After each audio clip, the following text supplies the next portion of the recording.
안녕하세요. 조영철입니다. 조선시대 남성 복식의 변천사를 명천과의 관계를 중심으로 알아보겠습니다. 순서입니다. 본론에 들어가기 앞서 중국은 당시대부터 복식적 측면에서 동아시아 국가에 상당한 영향을 미쳤습니다.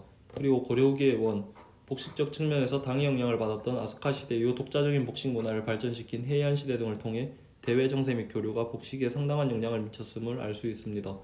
조선은 역사적 사건의 상당수가 중국과의 이해관계에 있었던 만큼 복식의 영향을 받았을 것이라 예상하였기에 명청과의 관계를 중심으로 조선 남성 복식의 변천사를 알아보고자 했습니다.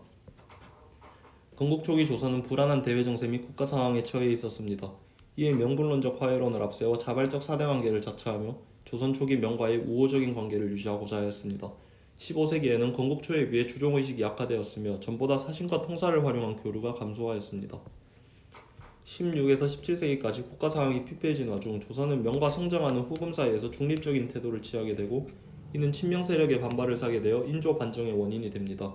친명 정책을 유지 중 명의 쇠퇴 및 두 차례의 호란으로 인해 인조 때의 삼전도에서 표면적과 친을 맺으며 타의적으로 청중심의 국제 질서에 종속됩니다.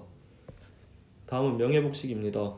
예봉에는 제복, 조복, 공복, 상복 제도가 존재했습니다. 백관의 의복 구성은 다음과 같습니다. 관복으로는 단령을 사용하였으며 상복은 공복에 비해 소매가 좁았습니다. 또한 공복의 색에 품개별 차등을 두었으며 상복은 둥근 깃이 달린 포에 사모를 착용하고 대를 둘렀습니다. 사모는 위가 둥근 모양인 절상건이 발전된 형태입니다. 이 중에서도 가장 큰 특징은 가슴과 등에 달린 보자였는데 명의 이러한 제도는 거란과 원의 흉배에 직접적인 영향을 받은 것으로 보고 있습니다. 포의 종류로는 상하를 연결하는 포인 심의, 천릭, 상하를 한 판으로 재단하여 만드는 직철, 직신 등이 있었습니다. 맨소매 옷인 다포와 조갑도 착용하였습니다. 청의 복식은 만주족의 영향을 받아 비교적 몸에 잘 맞고 좁은 소매의 의복 형태를 띠었습니다. 관복의 종류에는 조복, 길복, 상복이 존재하였으며 소박한 모습을 보였습니다. 남자 복식은 평상복과 관복 관계없이 관모와 포, 허리띠를 기본으로 하였으며 옷감 및 장신구에서 차등을 두었습니다. 관모로는 여름에 양모, 겨울에 남모를 착용하였으며 변발의 차림을 하였습니다. 평소에는 치발한 머리 위에 소모를 착용하였습니다. 다음은 조선의 복식과 명청과의 비교입니다. 조선은 4대 외교의 일환으로 명예 예복 제도를 수용하였음을 조선 왕조실록의 기록을 통해 알아볼 수 있습니다. 조복과 제복을 사용받았기에 명과 구조가 같으나 색상 무늬에서 위계가 존재하였습니다. 문무백관의 간복제도 또한 수용하여 공복과 상복의 형태가 명나라와 유사했습니다. 품계에 따른 공복의 색상, 초기 상복의 잡색제도를 통해 이를 알 수 있습니다.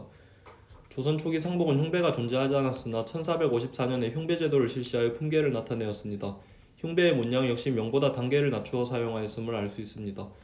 또한 남자들은 편복포를 왕부터 하급 관리까지 널리 착용하였습니다. 주로 의복의 디테일을 통해 주종관계를 나타낸 것으로 보여지는데 이는 고대 중국 역사에서 드러났던 사실이기도 하며 화려함의 정도로 직관성이 좋다는 것이 그 이유이지 않을까 추측합니다. 조선 후기로 들어서며 조선 중화주의 사상이 대두되고 의례 형식을 중시하는 분위기가 조성되었습니다. 관복의 경우 외란 호란으로 소실되어 조선 초기 형식들을 예전 자료들을 참고하여 정비하였습니다. 그렇기에 차이는 크게 보이지 않으나 약간의 변화는 존재하였습니다. 또한 간편하고 실용적인 창의 종류와 주의를 착용하였으며 심의 도포 또한 즐겨 착용하였습니다. 맡기신 청의 포, 예계와 다르게 여민명식으로 구성이 되어 있음을 알 수 있습니다. 예를 중시하는 문화에 따라 립이 발달하였습니다. 또한 탕거니에 정자간을 쓰는 등 독자적인 착용 방법이 발달하였습니다. 청의 관모와는 다른 형태를 보임을 알 수 있습니다. 결론을 내리자면 역사적 사건 및 대외 정세에 따라 영향을 받거나 독자적인 복식 문화의 발전이 있었으며 4대 관계였던 명예의 영향으로 조선 초기 광복은 유사한 양상을 띠었습니다. 이후 명세태와 더불어 만주족 기반의 청이 등장하면서 조선 중화주의가 대두되었고 복식 자료의 유실 및 국가 혼란으로 관복에 경미한 변화가 있었습니다. 예를 중시하는 문화와 성리학의 등장으로 포의 독자적인 발전이 이루어졌으며 고유한 입제가 성립되었음을 알 수 있습니다. 최근 중국과 관련하여 한복 문화 논란이 있었습니다. 이에 대한 반응을 보았을 때 대부분의 사람들은 한복을 한국의 전통 복식이라는 사실을 막연하게만 알고 있다라는 느낌을 받았습니다. 이에 대해서 중국과 당시 관계 등을 파악하고 영향을 받은 것 또는 독자적으로 발전한 것을 명확히 알고 주장해야 할 것이라는 생각을 하였습니다.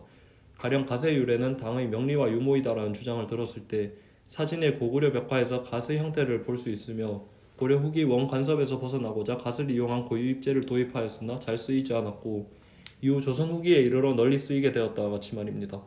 그러나 이러한 사실에 대한 구체적인 내용 및 인과관계가 교육과정에 존재하지 않습니다. 그렇기에 이를 중고등 역사 교육 과정에 활용한다면 한국의 고유한 문화를 홍보함과 동시에 전통 역사의식 고취에 효과적일 것이라 예상합니다. 이상으로 발표를 마치겠습니다. 감사합니다.